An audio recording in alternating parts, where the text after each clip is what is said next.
116টা কেন্দ্রের ballot paper আমরা পাঠিয়েছি এবং রিটার্নিং অফিসারদের কাছে পাঠিয়ে দিয়েছি। আর বাকিটা আমরা ইন দ্য প্রসেস, এবং আমরা আগামী 7 তারিখের ভিতরে ইনশাল্লাহ বাকি ব্যালটগুলো পৌঁছে দিতে পারবো। তো এখন স্বাভাবিকভাবে প্রশ্ন ওঠে যে এত বিলম্ব হলো কেন।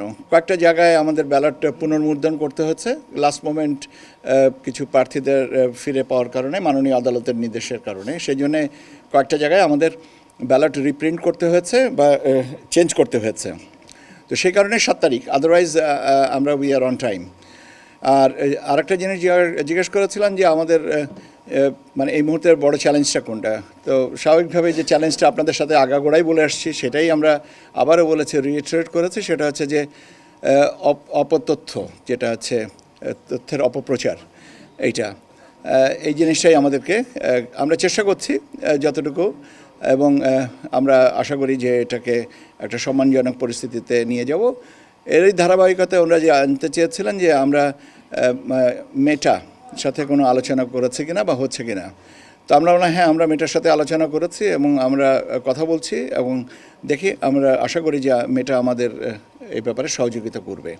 এখন সহযোগিতার ক্ষেত্রটা কী হবে সেটা গেল নির্ভর করে আলোচনার উপরে। এখন আমরা তো অনেক কিছুই চাইব, তবে আরেকটা জিনিস এটাও বলা হয়েছে, যেটা আমরা স্ব-উদ্যোগেই বলেছি, যে আমরা চাই না যে আপনার নেটের স্পিড কমানো বা অন্য কোনো লেটেন্ট কোনো কিছু পদ্ধতিতে যাওয়ার পরিবর্তে, বরং আমরা ডেরোগেটিভ কমেন্টস যেগুলো আছে বা মানে যেগুলো আর কি বিদ্রুপাত্মক বা আক্রমণাত্মক কন্টেন্টগুলো বা অপপ্রচার যেগুলো, সেগুলো যেন আপনার ডাউন করা হয়, সেটা আমরা সেইভাবেই আর কি অনুরোধ করছি।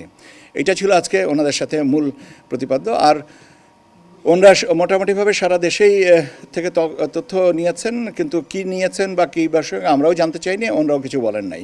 ওনাদের বোধহয় একটা ডিব্রিফিং আছে এবং পরবর্তীতে আরও রিপোর্টটা দিবেন। আমরা শুধুমাত্র জানতে চেয়েছিলাম যে আজকে যে 6 জনা ছিলেন তাদের ভিতরে কেউ অতীতে বাংলাদেশের কোনো ইলেকশন দেখতে এসেছিলেন কিনা।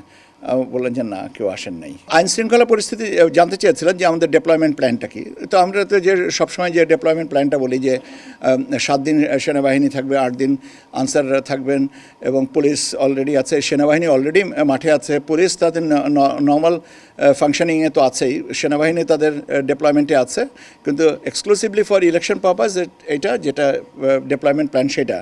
অ্যান্ড তার সংখ্যাগত হিসাবটা জানতে চেয়েছিলেন যে কত সংখ্যা ইত্যাদি ইত্যাদি, এর বাইরে কোনো কিছু না এটা। আচ্ছা, নারীর ব্যাপারে আজকে বিকালে এখন বোধহয় একটা ব্র্যাক সেন্টারে একটা প্রোগ্রাম হচ্ছে, কাজে আমার মনে হয় যে এটা আগামীকালকে বললে ভালো হবে, কারণ আজকে এটা, তবে হ্যাঁ, আজকে এটা হচ্ছে আপনার ট্রান্সপারেন্সি ইন্টারন্যাশনাল এর উদ্যোগে হচ্ছে, যেখানে আমাদের ব্রিগেডিয়ার ফজল সাহেব গেছেন।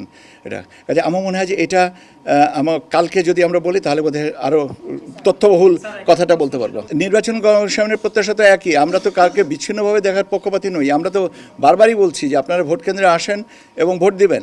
এটা তো আমরা তো প্রত্যেকটা সময়ই তো এই কথাটা বলছি। এখন ব্যাপার হচ্ছে যে আমাদের প্রত্যাশা, সবারই প্রত্যাশা তো এটা, আপনাদেরও প্রত্যাশা এটা। তো এখানে তো নতুন করে প্রত্যাশার কোনো কিছু নেই যে ভাই।